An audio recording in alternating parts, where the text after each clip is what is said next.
കിൻഫ്രയ്ക്ക് വ്യവസായ ആവശ്യത്തിനായി 45 MLD പ്ലാന്റാണ് ഉദ്ദേശിക്കുന്നത്. നേരത്തെ പ്രഖ്യാപിച്ച പ്ലാന്റ് ജനപ്രതിനിധികളുടെ എതിർപ്പ് മൂലം തടസ്സപ്പെടുകയായിരുന്നു. ഇതിന്റെ നിർമ്മാണം പുനരാരംഭിക്കാനാണ് തീരുമാനം. വർഷങ്ങൾക്ക് മുൻപ് പ്രഖ്യാപിച്ച 190 MLD ശേഷിയുള്ള പ്ലാന്റ് എങ്ങും എത്താതിരിക്കെ കിൻഫ്രയ്ക്കുള്ള പ്ലാന്റ് തുടങ്ങാൻ അനുവദിക്കില്ലെന്നാണ് UDF ജനപ്രതിനിധികളുടെ നിലപാട്. കേരള വാട്ടർ അതോറിറ്റിയുടെ സ്റ്റഡി പ്രകാരം അതിരൂക്ഷമായ ജലക്ഷാമം നേരിടുമെന്ന് നിലവിൽ റിപ്പോർട്ടുകളുണ്ട്. ഇത് പര്യാപ്തമല്ല. ഈ പദ്ധതി സാധാരണക്കാർക്ക് കുടിവെള്ളം കൊടുക്കുന്ന പദ്ധതിക്ക് പ്രയോറിറ്റി കൊടുക്കണമെന്ന് അവരുടെ സ്റ്റഡി റിപ്പോർട്ടിൽ പറയുന്നുണ്ട്.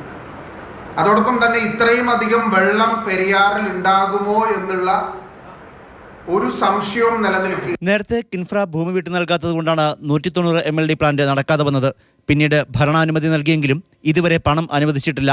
കിൻഫ്രയ്ക്ക് വേണ്ടി പെരിയാറിൽ നിന്ന് ജലമെടുത്താൽ കൊച്ചി നഗരത്തിന് വെള്ളം കിട്ടില്ലെന്ന് ജനപ്രതിനിധികൾ പറയുന്നു. വാട്ടർ അതോറിറ്റി ഉദ്യോഗസ്ഥന്മാരും ഇറിഗേഷൻ ഉദ്യോഗസ്ഥന്മാരും പറഞ്ഞു, ഈ കിൻഫ്രയ്ക്ക് 45 MLD വെള്ളം കൊടുക്കാനുള്ള പദ്ധതി ആവിഷ്കരിച്ചാൽ 190 MLD പദ്ധതി നടപ്പാക്കാൻ കഴിയില്ല, അതിനുള്ള വെള്ളം ഉണ്ടാകില്ല.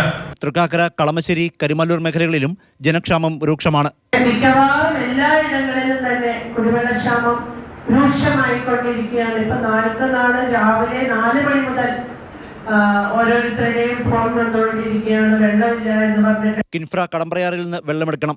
വ്യവസായ വകുപ്പിന്റെ സമ്മർദ്ദമാണ് കിൻഫ്ര പ്ലാന്റിന് പിന്നിലെന്നും MLA മാർ പറയുന്നു. 190 MLD വിഭാവന ചെയ്ത് പിന്നീട് അതിന് വെള്ളം സഫീഷ്യന്റായി എല്ലാവർക്കും കിട്ടുമോ നോക്കി, എന്നിട്ട് നമുക്ക് വെള്ളമുണ്ടോ എന്ന് നോക്കിയിട്ട് പരിശോധിച്ചിട്ട് മാത്രം അതിനെക്കുറിച്ച് ആലോചിക്കാം. അതൊരു സജഷൻ.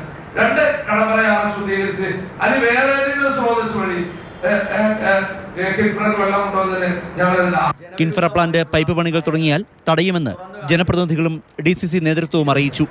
മാതൃഭൂമി ന്യൂസ്, കൊച്ചി.